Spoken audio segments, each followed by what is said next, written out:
Ar pasiruošusi sudalyvauti eksperimente? Hokaido universiteto mokslininkai darė tyrimus. Paėmė nedidelę menopauzės moterų grupę ir padalino į dvi dalis. Viena moterų grupė vartojo Hokaido skystą kolageną sportuojant, kita moterų grupė nevartojo, bet taip pat sportavo. Po kelių savaičių buvo atlikti tyrimai. Raumenų masė tų, kurios sportavo ir vartojo skystą kolageną, buvo 10% didesnė negu tos, kurios sportavo, bet nevartojo kolageną.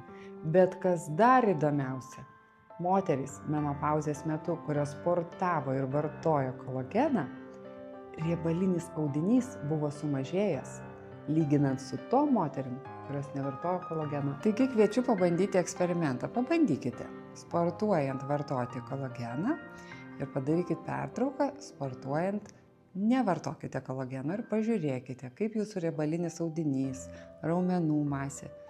Eksperimentuokime.